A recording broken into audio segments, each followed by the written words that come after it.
দেশ চালাচ্ছে কি, এটা সারা বাংলাদেশের মানুষের প্রশ্ন। যে প্রকৃত অর্থে যারা বসে আছে তারা যে কথাগুলো বিগত দিনে বলে আসছে, তাদের নেতৃত্বেই যদি বাংলাদেশ পরিচালিত হতো, তাহলে এত অরাজক পরিস্থিতি, এত মৌলবাদী সংগঠনের মানে উত্থান বলেন আর সুযোগ সুবিধা প্রদান বলেন, তারপরে যখন তখন রাস্তাঘাটে মিছিলে একবারে সকাল থেকে রাত 12টা পর্যন্ত নাভিশ্বাস মানুষের ট্রাফিক জ্যাম, এই তিতুমির কলেজ আর এই 7 কলেজ নিউ মার্কেটের এখানে, তারপর দ্রব্যমূল্যের ঊর্ধ্বগতি, তারপর আইন শৃঙ্খলা পরিস্থিতি ব্যাপকভাবে অবনতি, ছিনতাই থেকে চুরি, ডাকাতি, রাহাজানি, ধর্ষণ ব্যাপক হারে বৃদ্ধি পেয়েছে। পুলিশ স্থবিরতা প্রকাশ করছে, স্থবির হয়ে বসে আছে। প্রশাসনে এক ঢিলাঢালা অবস্থা, কোনো ইন্টারেস্টই নাই। তো যারা এ যাবৎ আকাম কুকাম করছে তাদের ইন্টারেস্ট না থাকাটা একরকম, কিন্তু যারা ডিপ্রাইভ হয়েছে, আকাম কুকামের বিপক্ষে ছিল, স্বৈরাচার সরকারের আচরণের বিপক্ষে ছিল, তাদের তো অন্তত পক্ষে আন্তরিক সহকারে চেয়ারে শুধু ঢিলাঢালা হয়ে বসা না, খুব স্বতঃস্ফূর্ত সক্রিয়ভাবে বসে পরিস্থিতিগুলো সামাল দেওয়া উচিত। এইখানে জিম্মি হয়ে যাচ্ছে। যে যখন যাচ্ছে ক্ষমতা, তাদের উচ্চভিলাষের এবং তাদের স্বার্থ চরিতার্থ করছে, ক্ষতিগ্রস্ত হচ্ছে মানুষ, মানুষের প্রত্যাশাটা পূরণ হচ্ছে না। এখন এত 15টা বছর আন্দোলন, রক্তক্ষয়, অপহরণ, গুম, হত্যা, এত কিছুর পর একটা পরিবর্তন আসলো। এই পরিবর্তন এরকম স্থবির, নির্ভীক, মানে ঢিলে ঢালা কি করে এরা সারাদিন বাংলাদেশের মানুষ জানে না। এই যে একটা পরিস্থিতি, এইটা কারোর কাছে বোধগম্য নয়। এবং এদের কারণটা কি এরকম, এটাও আমরা বোধগম্য নয়। কারণ তারা যখন অপকর্মের বিরুদ্ধে সমালোচনা করেছে, যে স্পিরিটটা তাদের ছিল, তাহলে অপকর্মের বিরুদ্ধে আন্দোলন করে তাদেরকে যে বসানো হয়েছে, রাষ্ট্র পরিচালনার স্পিরিটটা মানুষ কিন্তু সেরকম ডেসপারেট ওয়েতে আশা করেছিল।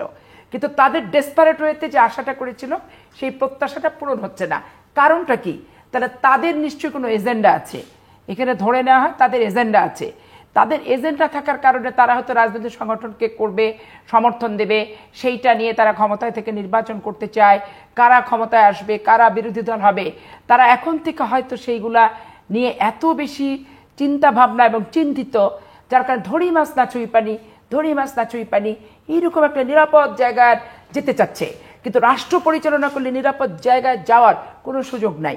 যে কোনো একটা ভালো কাজ করতে গেলে 100% মানুষ যদি সন্তুষ্ট না হয়, অন্তত 90% মানুষ সন্তুষ্ট হবে, এই চিন্তা করেই কিন্তু কাজ করতে হবে। যে 10% মানুষ আমার যে কোনো কাজের সমালোচনা করলে করতেই পারে, কিন্তু এরা তো 1% মানুষের পক্ষেই কোনো কাজ করছে না। তারপরে যেভাবে মানে রাজনৈতিক কিছু কিছু সংগঠন, হুজুররা তাদের হচ্ছে হুজুরদের ওটাকে কি বলে, মুরিদ নিয়ে, তারপরে যে ইসলামিক দলগুলো নিয়ে যে মানে চলছে, এতে তো ইসলামিক দল এক একজন এক একপন্থী, এক একজন এক একটা জিনিসের সাথে পার্থক্য, ভিন্ন মত পোষণ করে। তাহলে তারা কিন্তু ইসলামকে বিতর্কিত করছে, এক একটা দর্শন মানতেছে না। তাহলে আল্লাহর পথ, নবীর পথ, রসুলের পথ তো একটাই পথ। এই পথে তো কোনো বিকল্প ভিন্ন মতের পোষণ করার কোনো সুযোগই কিন্তু নাই। তাহলে ইসলামিক চিন্তাবিদদের ভিতরে এত মত পার্থক্য কেন? এগুলো তো মুসলমানদেরকে বিভ্রান্ত করে রাজনৈতিক ফায়দা হাসিলের একটা অন্ধকারে পথ খুঁজে বেড়াচ্ছে এবং অন্ধকারে ঢিল মারতেছে। এবং আপনি দেখেন এগুলোর ভিতরে রাজনৈতিক সংগঠন যারা 86 সালে এরশাদের সাথে নির্বাচন করলো, আবার 90 সালে 91 নির্বাচনে বিএনপিকে 2টা মহিলা এমপি দিয়ে সমর্থন করলো, আবার 94 আওয়ামী লীগের সাথে চলে গেল এই মুহূর্তে দরকার তত্ত্বাবধায়ক সরকার, আবার 96 সালে দেখা গেল যে ওনাদের নেতা গোলাম আজমের বাসায় তসবি টুবি নিয়ে হাজির হয়ে গেল। আবার ধরেন যে 2001 সালে মন্ত্রিত্ব নিল, এটার ঘানি আমাদেরকে এখনো টানতে হচ্ছে, গ্লানি টানতে হচ্ছে। তারপরে যুদ্ধ অপরাধের বিচার বাংলাদেশের মানুষ আমরা সবাই চাইছি, কিন্তু যুদ্ধ অপরাধের বিচার ত্রুটিপূর্ণ হোক এটা কেউ চাই নাই। তো বিচার করতে যে ত্রুটিপূর্ণ দিকগুলো কিন্তু বিএনপি পুঙ্খানুপুঙ্খরূপে আইনগতভাবে আলোচনা করছে।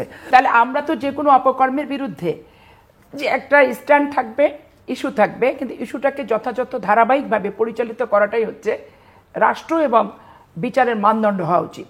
কিন্তু আমার মন মতো যদি আমি অপব্যাখ্যা করি, অপপ্রচার করি, অপপ্রয়োগ করি, এতে হচ্ছেটা কি?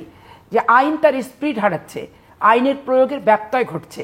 এই যে ব্যত্যয়গুলো একটার পর একটা ঘটে যাচ্ছে, এখন ধরেন কে বিএনপিকে চ্যালেঞ্জ করে বসলো, কে কি করলো, এই যে বাচ্চা বাচ্চা ছেলেরা উপদেষ্টা হয়েছে, অনেক আন্দোলন করছে, তারা বলছে আমরা 15 বছর করছি, 15 বছর করে আমরা অপহৃত হয়েছি, আমরা নিহত হয়েছি, আমরা এক দেশ থেকে আরেক দেশে নিয়ে যে আমাদেরকে ফেলে দিচ্ছে, গুম হয়েছে, ইলিয়াস আলীর খবর নাই, মৃত্যুর দিন নাই, চৌধুরী আলম কোথায় পরিবার জানে না, জনিকে কিভাবে অন্তঃসত্ত্বায় স্ত্রীকে রেখে তাকে হত্যা করে ফেলে দিল, জিকরগাছার নাজমুল এখন পর্যন্ত নাই, লাশ উত্তোলন হলো। এই যে পরিস্থিতিগুলো তো স্যাক্রিফাইসের অংশ, স্বৈরাচার বিরুদ্ধে আন্দোলনের অংশ। আমি বীজ জমি চাষ করলাম, বীজ দিলাম, পানি দিলাম, গাছ উত্তোলন করলাম, ফসলটা তোমরা ঘরে নিয়ে গেলা, কারণ তখন সামরিক বাহিনী সমর্থন দিল যে না এইভাবে আর রক্তক্ষয়ী সংঘর্ষ করে লাশ বৃদ্ধি করা যাবে না। যেই সমর্থনটা ওনারা তখন আমাদেরকে কোনোদিনই দেয়নি, কারণ 18 নির্বাচনে দেখেন তৎকালীন সেনাপ্রধান ওই নির্বাচনকে সমর্থন দিছে, 14 নির্বাচন ওইটাকেই দিছে, পিঠা উৎসবে গেছে, নির্বাচন উত্তর চালের আটা রুটি, ভুড়ি ভোজ, খাসির মাংস, হাঁসের মাংস কষা, পিঠা পুলি, রসের পিঠা, কত কি খাইছে তারা, এগুলো বাংলাদেশের সব মানুষই জানে। তাহলে একটা রাজনৈতিক সংগঠন জীবনের সর্বোচ্চ ত্যাগ করে আন্দোলন করতেছে, রাজপথে থাকছে, কোথায় পরিবার কোথায় পরিজন, হাওড়ে বাউড়ে, রাস্তায় ঘাটে মাঠে ময়দানে সর্বত্রই, অথচ দেখেন আমাদেরকে তারা কোনোভাবেই একটা সেফ জায়গায় নিয়ে এসে রাজনীতিবিদদের হাতে রাজনীতির যে ক্ষমতায়ন, কি রাজনীতিবিদদের পরিবর্তনের মধ্যে রাজনীতিবিদরা আসা, এই পরিবেশটা কই 111-এর তৃতীয় পক্ষ ঠিক আছে আসলো, ছেলেপেলেদের প্রতি আমাদের সহানুভূতি, আমরা সামনে চলে আসলে ওই জামাত বিএনপি বলবে, দূরে থেকে যতটুকু পারলাম করলাম। এখন ওনারা বলেন, যেটা বলছে শুনছি যে বিএনপির কাছ থেকে সমর্থন কম পাইছি, জামাত ইসলামের কাছ থেকে বেশি পাইছি, জামাত সেই ঋণ যদি তারা পরিশোধ করতে যায়, জামাতের অনেক সমস্যা ছিল, তাদের নিবন্ধন বাতিল করছে, তাদের প্রতীক কেড়ে নিছে, তাদের রাজনৈতিক দল হিসেবে নিষিদ্ধ করছে, স্বাভাবিক কারণে চোরাগুপ্তা যে কোনো ব্যক্তিকে অন্ধকারে সমর্থন, সাহায্য, সহযোগিতা, শক্তি, লোকবল, অর্থ দিয়ে করার একটা সুযোগ তাদের ছিল। কিন্তু আমরা বাংলাদেশে একটা স্বীকৃত রাজনৈতিক সংগঠন, বারবার জনগণের নির্বাচিত ভোটে, জনগণের প্রত্যক্ষ ভোটে আমরা নির্বাচিত হয়েছি, আমাদের প্রতীক আছে, নেতা আছে, সমস্ত কিছু। আমরা তো চোরাগুপ্তা হয়ে অন্ধকারভাবে ওইভাবে ভিতরে ওই তলে তলে ওবায়দুল কাদেরের তলে তলে যেটা করেছে, আর এদেরকে তলে তলে জামাত যেটা করেছে, এটা তলে তলে তো আমাদের করা সম্ভবপর না। আমরা যা করবো ওপেন করবো, প্রকাশ্যে করবো। হেফাজত ইসলামকে বেগম খালেদা ওপেন বলেছে, এটা নিয়ে অনেকে অনেক আওয়ামী লীগরা বড় বড় কথা বলেছে, কিন্তু ওপেন তো ওপেনই, তলে তলের কোনো কাজ তো আমরা জানি না। এই জন্য রাষ্ট্র আসলে কে চালাচ্ছে, কিভাবে চালাচ্ছে, কিভাবে চালানো উচিত, এই বিজ্ঞ পণ্ডিত বিষয়ভিত্তিক বিশেষজ্ঞ ব্যক্তিদের চিন্তা ভাবনা করে বোধের ভিতরে আনা উচিত। ধন্যবাদ আপনাকে। দেখেন, রাষ্ট্র আসলে চলছে না, রাষ্ট্র কে চালাচ্ছে পরের ব্যাপার, রাষ্ট্র এখন চলছে না। রাষ্ট্র পরিচালনার যতগুলো সেক্টর থাকে বা অর্গান থাকে, একটাও 6 মাসের ডিসিপ্লিনে আসে নাই, এবং রাষ্ট্র চলার সম্ভাবনাও আমি দেখছি না। আস্তে আস্তে এই সরকার অধপতিত হতে থাকবে, এবং আরও যে সবার সমর্থন, একমাত্র ফ্যাসিস্ট আওয়ামী লীগ ছাড়া সবার সমর্থন নিয়ে এই সরকার এসেছিল, এই সরকার আস্তে আস্তে তার এই সমর্থন কিন্তু ধস নেমেছে, এবং তারা এখন গোড়ায় চলে গেছে। এখন আমার কাছে মনে হচ্ছে, যদি বলেন যেটুকু হচ্ছে, একটি হচ্ছে প্রাকৃতিক নিয়মে, অর্থাৎ যার যার মতো চলছে আর কি, হ্যাঁ। আর আরেকটা হচ্ছে এই যে প্রধান উপদেষ্টা ফাইন্যান্সিয়াল টাইমসে বলল ছাত্ররা দল গঠন করবে, এবং ওখানে ছাত্রদের প্রশংসা করেছে, রক্ত দিয়েছে ছাত্ররা, রাজনীতিবিদদের একটু নিন্দা করা হয়েছে।